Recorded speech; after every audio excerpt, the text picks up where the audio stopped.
I'm Bable Jonathan, and this is the 6 p.m. primetime newscast on Équinoxe Television, live from our headquarters in Cameroon's economic capital, Douala. In our top stories in this edition of the news, the International Rescue Committee and the Norwegian Committee on Refugees, or the Norwegian Refugee Committee or Council, have urged all parties involved in the crisis in the northwest and southwest regions of the Republic of Cameroon to respect international human rights and international humanitarian laws and cease all attacks against civilians in those two regions of the Republic of Cameroon. And Ivorian President Alassane Dramane Ouattara says he will not stand for re-election October 31st, 2020. He made the announcement before lawmakers today.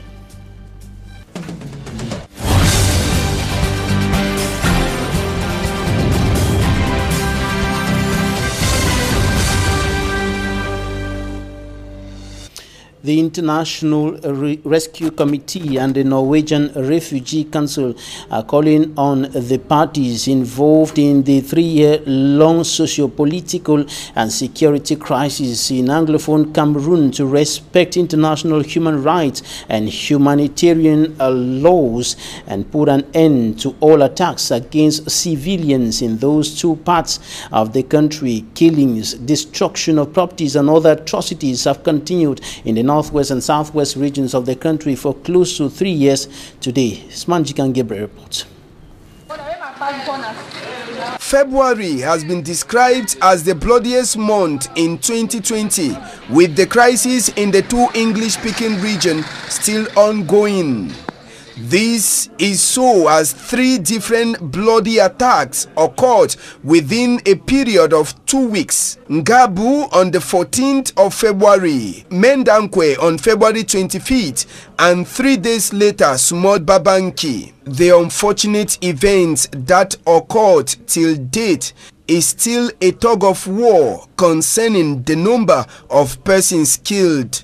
With the ongoing tug of war between the military, the government and Human Rights Watch, the non-governmental organization International Crisis Group in its latest report stated that the massacre saw 50 persons who were killed and attributed it solely to the military. 2 other non-governmental organizations have surfaced requesting the 2 parties in the war to stop killing the innocent civilians. The International Rescue Committee and the Norwegian Refugee Council are asking the 2 camps to respect human rights and international laws by observing the path that leads to the civilians who are in dire need of humanitarian support. On the crisis, which is already in its 4th year, the United States Assistant Secretary of State for Africa Affairs, Thibault Peter Nagy Jr., in his recent outing has urged the government to accelerate the resolutions which were arrived at during the major national dialogue, particularly according the special status promised to the Anglophone regions in war, effective decentralization, the transfer of power and resources to locally elected personalities. Thibault Peter Nagy Jr. also calls for peace talks to stop the crisis that has taken the lives of more than 3,000 persons, 7,000 internally displaced, and about 40,000 refugees who are presently in Nigeria. And the Cameroonian Association of Political Journalists is stepping up the fight against corruption in collaboration with the United States Embassy in Cameroon. The association and the embassy organizing a workshop taking place here in Cameroon's economic capital, Douala, bringing together journalists from across the littoral and the southwest as well as the northwest regions of the country, and they are being trained on investigation of corruption or corruption investigation. And this is, of course, to step up the efforts to curb the rate of corruption. And it should be noted that Cameroon remains one of the most corrupt countries in the world today. Take a listen to some of the participants in this extract. investigation needs money, which in Cameroon, very few bosses will want to dish out, say, 500,000 for a journalist to go maybe to Ngarbu and find out what actually happened. Because it's an example. The minister said 5 people died. Now, will the organization dish out that huge sum for you to go in? It's a question mark. Will you have your own personal money to go? It's another question mark. So first of all, secondly, because of the sources in Cameroon, most people will not want to give information. Why? Because they know that once you write the paper or once it appears on TV, they may track you, the source who gave you the information, and they may come after you. I think as a journalist, this seminar will help me a lot to follow the procedures that are involved in investigating stories, because just from the few minute discussions that we have had, I've learned a lot as far as investigative journalism is concerned, that we have to do a lot of fact-checking and make sure that the stories are stories that will be able to change or create impact in society, stories which people might have taken for granted. And there are lots of areas which they told us to indulge into, and there are some areas which they have refused that we should not go into. Looking at Cameroon now, they say that no, that is investigating the conflict that is going on in the two Anglophones speaking regions. There is in the English speaking regions, it will be very difficult because of the complexity that is involved in it. The main facilitator at the seminar going on here in the economic capital of Cameroon on corruption investigation, Sarah Washta, says that she has come to Cameroon to step up investigative journalism, notably in the area of corruption. She is an American journalist. Take a listen to her in this extract. Countries. And it's time that it came to Cameroon. I'm here to help kickstart investigative journalism in Cameroon. There's many free tools and many courses you can take and sources of funding to do investigative journalism in Cameroon. It's a good time to start. Well, I mean, the whole point behind investigative journalism is to expose cracks in the democracy, cracks in the economy, expose the structural defects happening here, and hopefully by exposing those you will hold the government to account. The whole point to doing investigative journalism is to hold the democracy and the economy and the main actors to account for not upholding the practices that they're. When you start thinking of doing investigative journalism, you need to very carefully assess what you think the risks could be to your own personal safety and maybe even to that of your publication.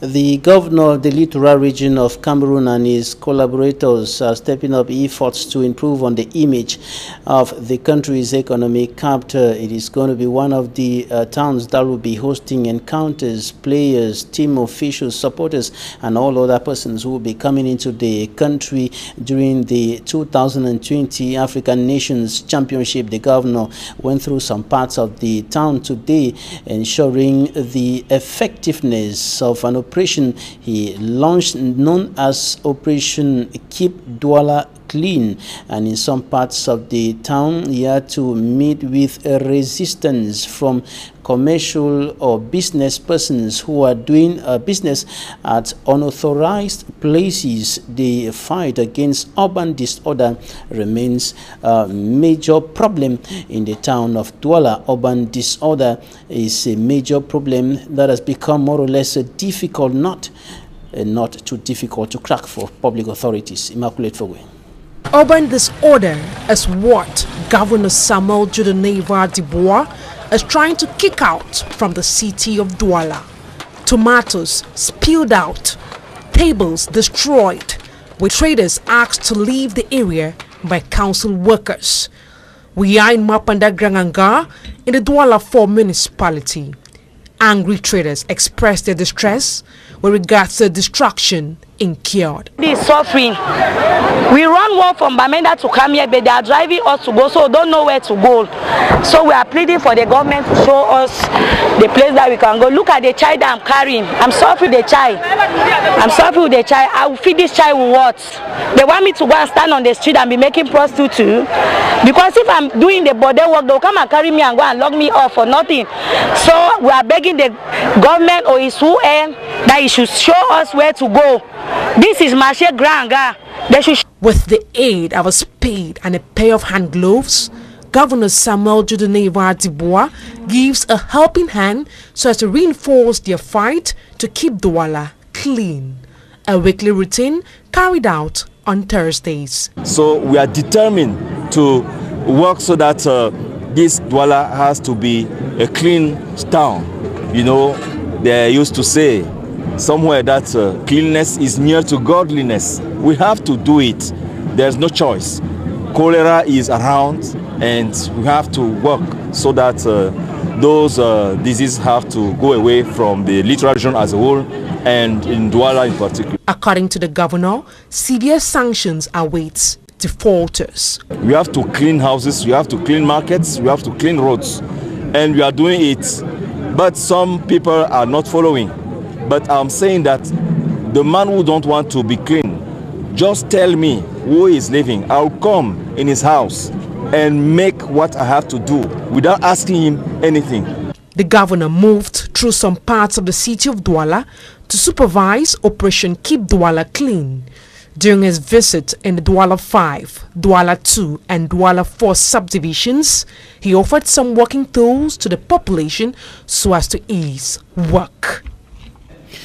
The Secretary General of the 2020 Africa France Summit has re-emphasized the need to assist Cameroon and the African continent in general overcome issues that are arising from economic growth, urbanization, and population growth. And of course, she was speaking here in Douala during a visit to the Cameroon Employers Union. Jikam Innocent has a report. From the 4th to the 6th of June 2020, the city of Bordeaux will host the Africa France Summit on Sustainable Cities. The summit in its 28th edition will gather African heads of state, the French president, civil society, all the political and economic stakeholders from France and Africa. I've not seen such a strong economic stance taken on the summit. Our intent is to have the African know-how combined with the French expertise to build projects. And this, to me, to my knowledge, is nothing that I've seen in my study of other summits. This unprecedented event will see innovative projects and solutions for the sustainable cities of the future discussed. This element of sustainable cities is not about the contracts, and it's not about the military bilateral cooperation here, or even the fight against terrorism or democracy. It's about the goal is to build cities which are more sustainable.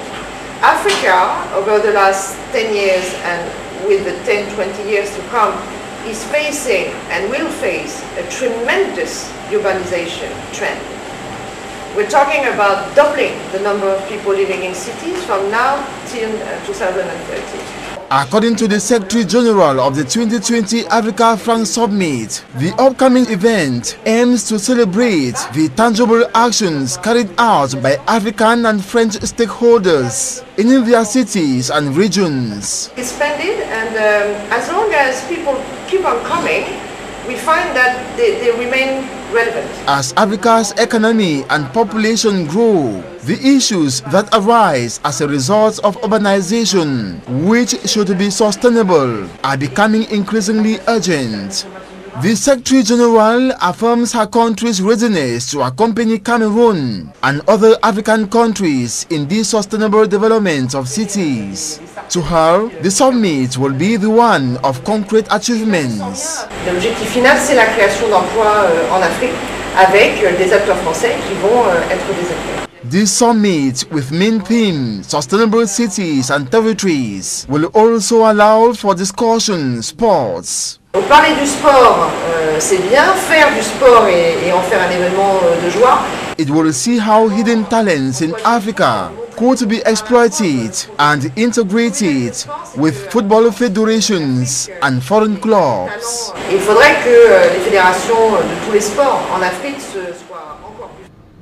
The president of Ivory Coast, Alassane Dramane Ouattara, said that he's not going to stand for re-election October 31st, 2020, and he declared today in a speech before lawmakers that he will step down after 10 years in office. Take a listen. I want to solemnly announce to you that I have decided not to be candidate at the October 31st presidential election.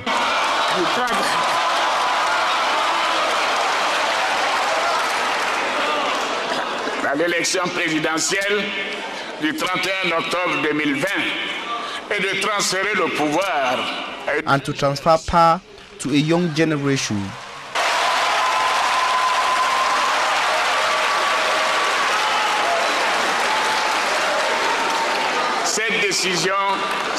This decision is in conformity with what I have always said, that we should give way to a young generation.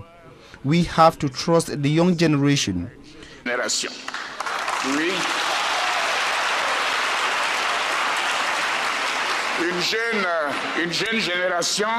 Young, honest, competent and experienced Ivorians who have learned from us as we did from the father of the nation, President Félix Houphouët-Boigny. Nous l'avons fait aux côtés du père de la nation, le président Félix Houphouët-Boigny. By this act, I will give the possibility for a young Ivorian to pursue the modernization of our country and to lead the destiny of our country with all the necessary energy. I will also ensure conditions of transfer of power from a democratically elected president to another for the first time in the history of our country.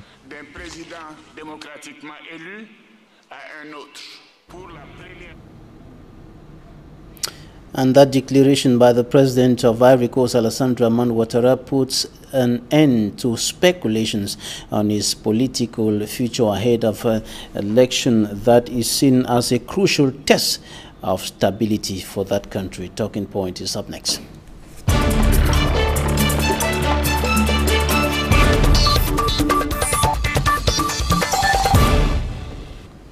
Thanks for staying with us in Talking Points. We are receiving a journalist from the northwest region of the Republic of Cameroon. Ambe Macmillan is the president of the English-speaking Journalists Association Northwest chapter, and he's been one of the persons closely following up what's been happening in Anglophone Cameroon. Macmillan, you're welcome. Thank you so very much, Jonathan. It's a pleasure. All right. Before we talk about happenings in the northwest and southwest regions of the country, your reaction to this declaration of President Alassane Ouattara, who said, "I'm not going to stand for re-election October 31st. I want to give way to the younger generation to take over." I think it's a new dream for Africa, and in addition to what obtained before he became president, it gives credit, and that's credit to us Africans, that there's something good that can still come out of Africa. For him to have said that, you could see the thunderous claps from Parliament. That's to say that there is still hope, and that despite the very poor nature of political leaders in Africa, we can still have some good seats. And this is coming to put an end to speculations about his political future, and he also indicated that he will make sure that conditions are laid down for a transfer of power from a democratically elected president to another for the first time in the history of Ivory Coast. In other words, that's to say, whichever political party will win the next presidential election, certainly in October, he will endorse. It must not necessarily be from the political party he took over or he is heading. That said, I will also want to say here that it's a very good sign. It's a very good indication. I wish others can follow. He talks about youth taking over. He has been in mandate for 2 terms, and if you had anything to deliver, be it 2 terms, 4 years renewable ones, or 5-year renewable ones, I think is good enough, and it is his decision. He is not compelled by the Constitution, so I give him credit for that, and I pray that other Yes, he's doing actors so in Africa. He's doing so after suit. 10 years in power. And we know that there are many other African presidents who are in power and who have been in power for close to 4 decades today, it's a shame, including our own President Paul Biya. It's a shame. It's a shame. It's a shame to think that we have a good number of Cameroonians who are educated. We have a good number of people who've gone to school. We have a good number of aspirants who've tried and failed from different political spheres or parties. That said, if you go with the wordings of the choice of the party in place in Cameroon to say that le choix de peuple, and if you also will want to go by the figures of elections, official figures. Official figures. When I say official, when I say figures, I mean official. Certainly, because in Cameroon the law does not permit you and I to announce figures we have in the quarters. So if you go by official figures, and then you also want to think that he is a godsend to the people, and that he is the people's choice, as their slogans have always been. So you can't also blame him for that. You have very knowledgeable men and women in the political party where our president is heading, who will tell you convincingly on all platforms that he is the people's choice and that he is the choice of the people.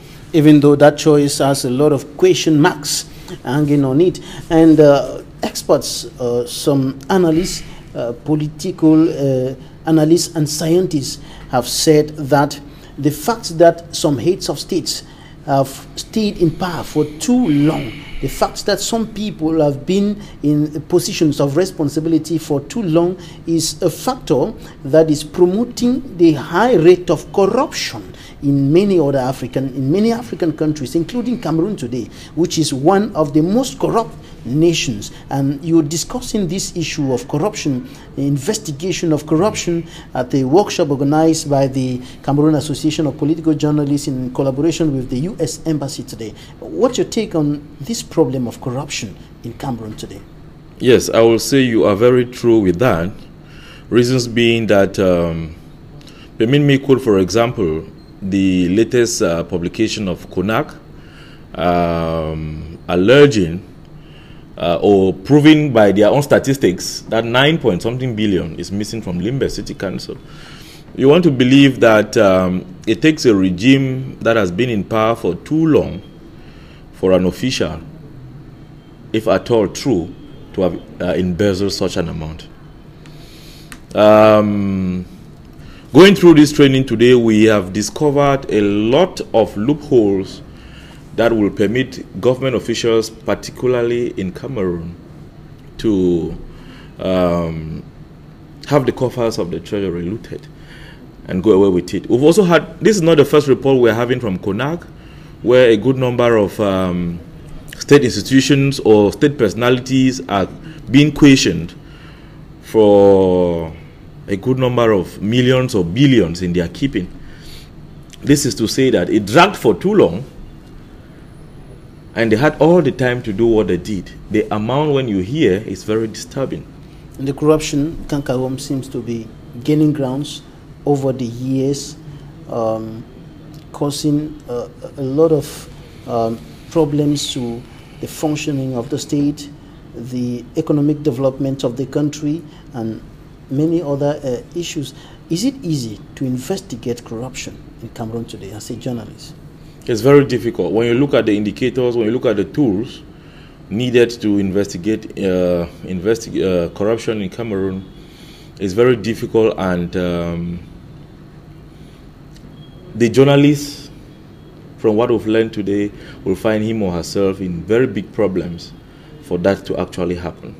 Reasons being that you have the untouchables in Cameroon, you have the untouchable institutions, you have the unquestionable personalities, and behind these, permit me put it in quote, national emblems which they've embedded themselves into, it makes it very difficult for a journalist who want to delve. But whatever be the case, because we work for the masses and we do more of what the parish priests and pastors do, we can't also have these practices witnessed and then we keep quiet. We must blow our whistle as usual, and then we allow the state to do his or her work. We heard Prince Joel Mukake, one of the journalists taking part in that seminar in this newscast, saying that if you get into investigation, no matter the domain, corruption, or even happenings in the northwest and southwest regions of the country, you become a target. And those who are concerned, the perpetrators may come after you. When you hear me talking about the state doing his or her work, it's because the state offices are manned by personalities, male, female alike, and some of these offices, from our findings, cannot be questioned. This is to say that some of these offices cannot either be investigated. If you go to the last report of CONAC, you will discover that there is a particular institution that cannot be propped into. They said it clearly, excluding this institution. Yes, this is one of the points that makes it very difficult for a journalist in Cameroon to want to investigate, especially corruption. Investigations fall within the lines of going for the finances. The money belongs to the people. If the money is not getting to the people, then it should be getting somebody's wallet. How do we get unveil the wallet? Good for the masses, or for the concerns, for the individual, for the institutions that should call to question the individuals or institutions why this money was not directed. If you have some institutions that cannot be questioned, then you begin to understand that it's very difficult for us to do investigations. But however, I think we are very grateful to Sarah Wachta and the U.S. Embassy for this training, because it goes a long way to help us do our job. We may not do it the way they want because of the context where we find ourselves. Our own jurisdiction is different from other jurisdictions, maybe in Africa and the world. But I think it's an eye-opener to journalists in the country to know. And if we must serve the masses, and then we must unveil and then have our lives on the line. All right, and your life was on the line sometime last year when you were picked up by some armed men and taken to an unknown destination. That's true. How did it happen? That was on the 21st of February 2019 when I left the office at about 2 p.m. when I was picked up by unidentified gunmen, which I identified them later to be separatists. We call them Mamba, from where I come from. I'm from Ground Zero. I could easily identify them from their den guns and where they took me to. It felt bad because when we got to the camp, where they call detention, they told me that my crime was that on one of my TV programs on Waka Africa TV, an online channel, I was advocating for school resumption. So I asked them, if the role of a journalist is to educate, inform, and entertain, part of education should be me educating the masses of the importance of education. If you are picking me up for educating the masses of the importance of education, then you are simply putting speed brakes to my job. It's been pretty difficult. I will want to seize this medium to also thank journalists, like you said, it's a year old, who advocated for my release, and particularly news lovers, those who are very true to newscasts. They followed all the newscasts, all the interventions, and add their voices to that, which limited to my release. How did you feel when you were picked up? What was your state of mind at that time? I felt embarrassed because as a journalist, I had been reporting on other people being picked up and being released and covering cases of others being tortured in the camp with wounds, others killed. It's part of the trauma that we live live on Ground Zero up to date. The memories of what could happen to me by the time we get to the camp, if I will leave the camp alive or dead, were very alive. The trauma stayed on until we got to the camp, and they told me your crime. My crime. So to speak. Crime, yeah, because that should not be a crime in a professional circle. And I said, God, in your hands I commit my all. If I should die in the line of my duty, it is the place for me to educate my masses on the importance of education. If I am where I am, it's simply because of me going to school. So I don't want to see why other children should be deprived of education. So what happened for you to be released? Virtually, while in the camp, all the campaign on release a journalist, attack on the press, you know, it was the first case for us to have a journalist kidnapped by separatists. It felt so bad. And while in the camp, they kept receiving calls from all over, because once I pleaded for them to give me the opportunity to talk to my family that I have been kidnapped, I left the office, I will not be coming back, and even at home they will not see me. All right, before we go further, this issue of hijacking the education of children because of a problem, because of revendications, because of marginalization of Anglophone Cameroonians and so on. What's your take on that? I know that you were calling for school resumption and so on. It's a practice not worth doing. To say the least, you know,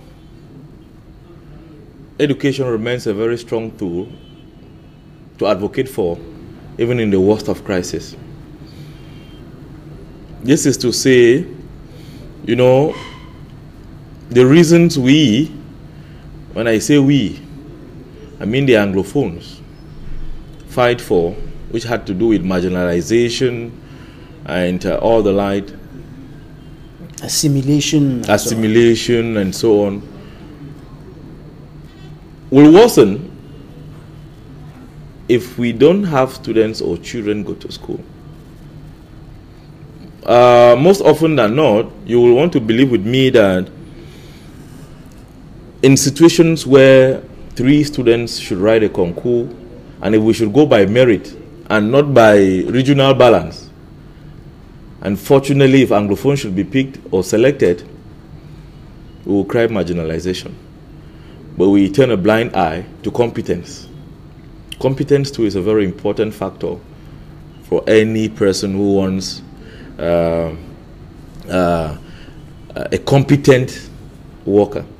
So if we start advocating for no school today, we are rather getting ourselves into bigger troubles in the days ahead. Even if a state is accorded or a country is accorded to us tomorrow, where do we start from? We would need to hire experts from elsewhere to come and man our companies to grow to maturity before we start doing what we call apprenticeship to learn, and then think that in this or in the years to come we will take over.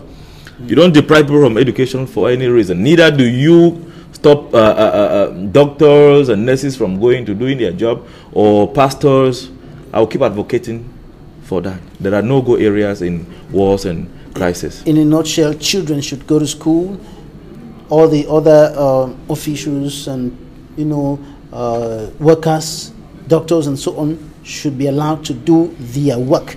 That's what you're saying. Okay, now, when you look at what is happening in the northwest and southwest regions of the country with the International Refugee Committee and the Norwegian Refugee Committee and International Rescue Committee calling on all the parties to respect international human rights and humanitarian laws and put an end to civilian attacks, do you see any of this happening anytime soon with regards to what you have been seeing happening, what you have been reporting with the atrocities that have been committed and that are still being committed till now?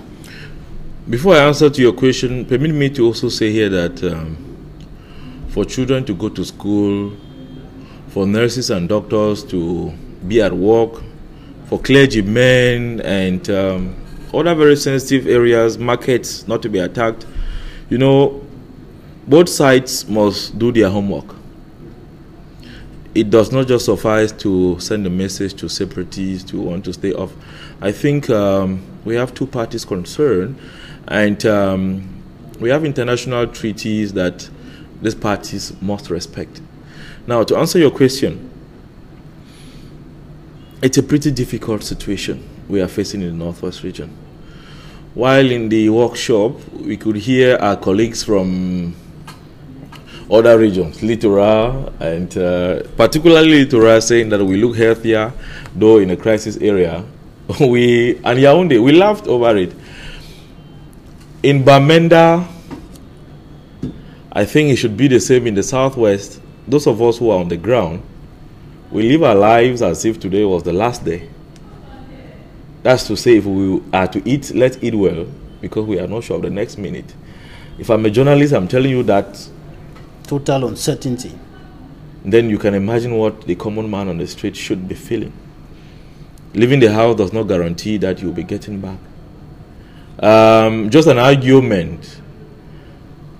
You not parking well or not answering to the call of the car behind you, to give way, or to give way can lead to your death. You can be misconstrued at any point in time, and anything can happen. So I think for that to happen, both parties must respect international norms. It's true, we are having a crisis. Côte d'Ivoire had years, they are out of it. Today we have a president who is now giving it as a birthday cake to any Ivorian who will be democratically elected as president. We should dream of such in Cameroon. If that dream is what we should dream of, then I think both parties should first of all start considering civilians on the ground. Civilians are at risk, and you will bear with me that if we can talk of close to 4,000 deaths, you will accept that 75% certainly must have been civilians, because the separatists certainly are few in their numbers. And while the calls for a ceasefire, an end to violence, an end to attacks on civilians are rising to the sky from all quarters, the two ends are standing tall. Nobody is ready to bow. Army not ready to go back to the barracks, not ready to put down their guns, because the head of state has said if some people continue on the wrong way, he will instruct the army to neutralize them. There will be no other option. And the separatist fighters, on the other hand, standing tall, saying that we must achieve what we are standing for in this kind of situation. That's where we find ourselves, and it's a very difficult situation to see that in years past, when we had such problems, we used to run to the churches. Today, the clergymen, the pastors, they've said they are all, and nothing is happening. They've cried, and nothing is happening. We've hoped so much on the international community, who certainly seem not to be seeing the intensity of what we have on the ground. Can they help us? I don't have the measuring rod to think they can, because we have examples of cases like South Sudan, Central African Republic. How did they help them? The comparisons are not the same. Certainly, we only wish for the best, because any country that has power, certainly the power is for the people and from the people. If the people did not give you power, it will be legally wrong for you to exercise power on them. We are just from elections. When you look at the rates, percentages of electorates and voters and all these things, you begin to discover that we are taking some steps before others. If we truly need peace in this country, let us waive some of these things, because the Constitution said so or says so, and look at what can first of all give humanity to man. All right, human life should not be sacrificed at the altar of laws or elections, or because the Constitution says so. No, if we do that, okay, by the time all the persons to be governed are dead, who will you be governing with power? I think what the president of Ivory Coast did should be an eye-opener to other presidents. There are times that as a president, you give in not because you are weak, but you give in because of the love of your people. How do you give in is what matters. Some people give in with power, repression. Some people give in with love. Some people give in with compassion. And there is this one word which I think is also very important for us to always have as leaders: empathy. Having a rethink, having a feel of what this person could be going through. If that is enforced by all leaders of all spheres, then we can begin to breed a new country. All right, Ambe Macmillan, journalist, president of the Cameroon English-speaking Journalists Association Northwest Chapter. Thanks for coming. It's a pleasure, Jonathan, and I wish all your televiewers well. Thanks, dear viewers, for staying with us. That's it for today.